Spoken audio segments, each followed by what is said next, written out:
I found my sister's diary at our parents' funeral. The last entry was about killing them. Standing at my childhood home after burying both parents, I found myself in my sister Ellie's old bedroom searching for photos for the memorial slideshow. Instead, I found a leather-bound journal hidden inside her old teddy bear parrot, the one she still kept on her bed at 29. The diary itself wasn't surprising. Ellie had always been the family writer. What froze my blood was the final entry dated 3 days before our parents' accidental carbon monoxide poisoning. They'll never understand what they've done to me. Tomorrow night, while they sleep, I'll finally balance the scales. The faulty furnace story is already in place. Sometimes justice requires sacrifice. My hands trembled as I read those words. Ellie Perrin, my brilliant, sensitive little sister who'd moved back home to care for mom and dad 6 months ago. The sister who'd called me sobbing at 3 a.m. about finding them unresponsive. The sister who was downstairs right now accepting condolences from distant relatives, who kept saying how lucky our parents were to have had her there in their final months. I'd flown in from Chicago for the funeral, planning to stay just 3 days before returning to my surgical residency. Now, holding this diary, I realized I didn't know my sister at all. Flipping back through earlier entries revealed a disturbing progression. 8 months ago, Dad forgot my birthday again. Mom defended him as usual. 6 months ago, moving home tomorrow. They think it's because I am broke after the breakup. If they only knew. Then increasingly dark passages about collecting evidence and preparing for the reckoning, references to our childhood that didn't match my memories, bare accusations of favoritism,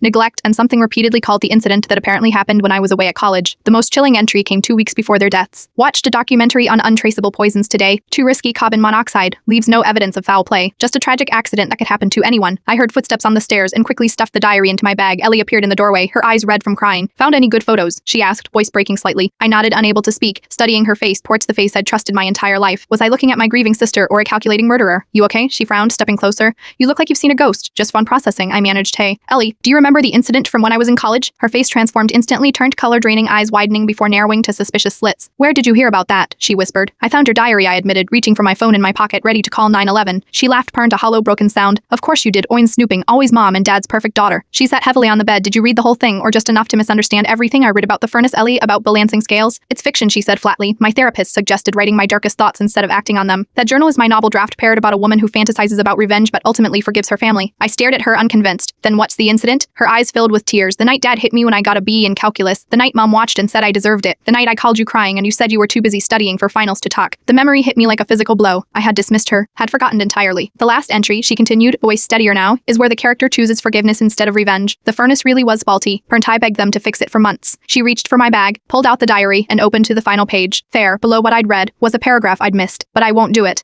Their failures don't justify becoming what they fear. Tomorrow I'll call the furnace company again. Forgiveness isn't for them, parent, it's for me. I never told anyone about the diary. The official report confirmed a faulty furnace. Sometimes the most terrifying stories are the ones we create in our own minds when grief collides with guilt. And sometimes the monsters we imagine are just broken, people trying to heal in ways we don't understand.